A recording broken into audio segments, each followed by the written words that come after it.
आज के इस वीडियो में आप हिमाचल प्रदेश के कुछ अजीब और गरीब प्रथाओं के बारे में जानेंगे, जो प्रथाएं हमारे पूरे भारत में कहीं और देखी नहीं जाती। तो चलिए जानते हैं क्या है वो अजीब और गरीब प्रथाएं और क्या है वो रीति रिवाज। वीडियो में आगे बढ़ने से पहले अगर अभी तक आपने मेरे चैनल को सब्सक्राइब नहीं किया है तो प्लीज़ सब्सक्राइब कर ले, इसके साथ ही बेल आइकन को भी प्रेस कर ले। हिमाचल प्रदेश में कुल्लू जिले में एक गांव अवस्थित है जिसका नाम है पिनी गांव। उस पिनी गांव में एक अजीब और गरीब रीति रिवाज देखने को मिलता है और त्योहार में देखने को मिलता है। उनका त्योहार 17 अगस्त से लेकर 21 अगस्त तक मनाया जाता है और इन 5 दिनों में पिनी गांव की जो शादीशुदा महिलाएं होती है वो कपड़े नहीं पहनती, निर्वस्त्र रहती हैं। अब आप सोचेंगे कि ये कैसा अजीब सा त्योहार हुआ। हमारे पूरे भारत में त्योहारों के दिन शादीशुदा महिलाएं सज धज कर नए कपड़े पहनती हैं, लेकिन ये कैसा त्योहार हुआ जब महिलाएं बिल्कुल भी कपड़े नहीं पहनती। जी हाँ, ये प्रथा उनके यहाँ हजारों सालों से चली आ रही है और आगे भी शायद चलती रहेगी। लेकिन ऐसा क्यों होता है, वो लोग ऐसा क्यों करते हैं, इसके पीछे एक कहानी है। बहुत सालों पहले कहा जाता है कि वहाँ पर एक राक्षस हुआ करता था।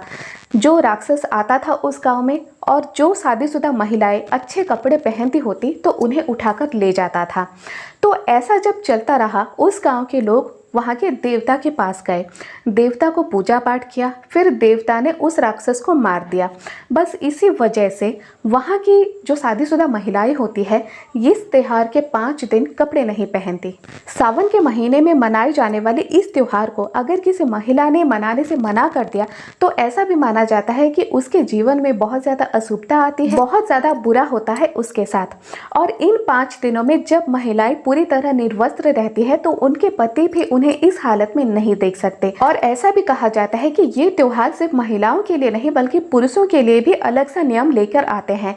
पुरुषों को इस 5 दिनों में शराब पीना बिल्कुल भी मना होता है। कोई भी पुरुष वहाँ पर नॉनवेज नहीं खा सकते, अपनी पत्नियों से भी दूर रहते हैं। यहाँ तक कि पति पत्नी इन 5 दिनों में बात तक नहीं करते। पति पत्नी को देख भी नहीं सकते और पत्नी भी पति को देख नहीं सकती।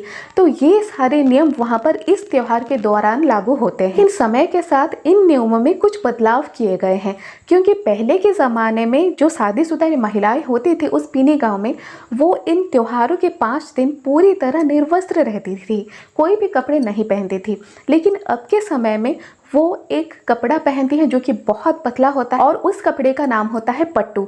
और इसी पतले पट्टू नामक कपड़े को वो लोग 5 दिन पहने रहती हैं, बदलती नहीं हैं। और उसी कपड़े को पहनकर वो देवता की पूजा भी करती हैं और बहुत सारे नियमों का पालन भी करते हैं। जैसा कि मैंने आपसे कहा, पति से बात ना करना, पति को ना देखना, वैसे ही मांस मदिरा ये सब को छोड़ना।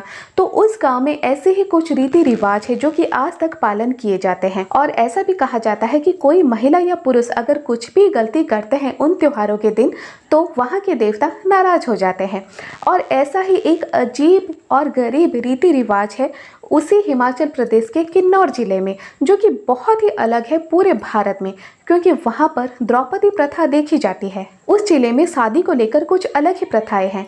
ऐसा माना जाता है कि वहाँ पर जितने भी भाई होते हैं सबकी शादी एक ही लड़की से की जाती है। और ऐसा क्यों होता है? क्योंकि वो नहीं चाहते कि उनकी ज़मीन जायदाद घर परिवार का बंटवारा हो, क्योंकि उन्हें लगता है कि अगर किसी घर में 4 या 5 भाई होते हैं तो अगर 4 या 5 बहुएं आ जाएगी तो ज़मीन जायदाद घर का बंटवारा हो जाएगा, झगड़े भी होंगे। इसीलिए वो लोग जितने भी भाई होते हैं सभी भाइयों की शादी बस एक ही लड़की से करवाते हैं और इसी वजह से वहाँ पर बंटवारा भी नहीं होता। हिमाचल प्रदेश में उस प्रथा को घोटुल प्रथा कहा जाता है।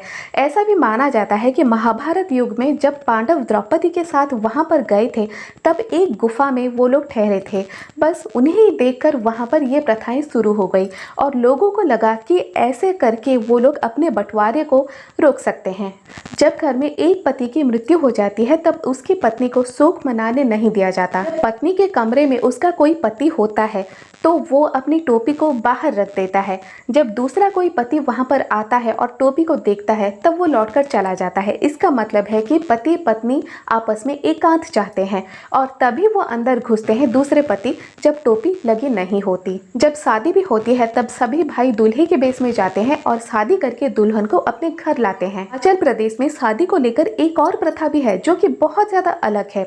इस प्रथा को परेना विवाह कहा जाता है। इस शादी में दूल्हा बारात लेकर दुल्हन को लाने नहीं जाता, बल्कि दुल्हन आती है दूल्हे के घर और दूल्हे के घर में ही शादी संपन्न होती है। ये एक अलग ही प्रथा है और ये प्रथा हजारों सालों से चली आ रही है और आजकल तो पढ़े लिखे लोग भी इस प्रथा को मानते हैं, क्योंकि इस प्रथा में लड़के वालों का एक भी पैसा खर्च नहीं होता, क्योंकि ना तो बाराती उनके यहाँ जाते हैं, ना ही खाने पीने का खर्च और ना ही दहेज दिया जाता है।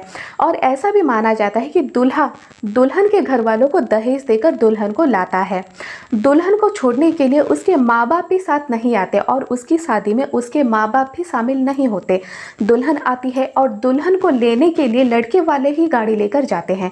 लड़के वाले दुल्हन को लेकर आते हैं, दूल्हे के यहाँ शादी संपन्न होती है। शादी के दूसरे दिन दुल्हन के घर वाले उसके ससुराल जाते हैं और अपने साथ दाल चावल खाने पीने का सामान भी लेकर जाते हैं। दुल्हन की जो माँ होती है वो दूल्हे के घर में ही खाना पकाती है और दूल्हा दुल्हन को परोसती है खाना। बेटी और दामाद जब उनका खाना खा लेते हैं तब जाकर उन्हें ऐसा लगता है कि उनकी बेटी यहाँ पर ब्याह कर आई है। शादी में दुल्हन के घर वालों को एक भी पैसा खर्च नहीं करना पड़ता। जो भी खर्चा होता है वो दूल्हे के घर वाले करते हैं। बहुत पहले से चली आ रही परेना विवाह की इस प्रथा में अब ढेर सारे लोग शामिल हो रहे हैं और इसी प्रथा से बहुत सारी शादियां भी हो रही हैं।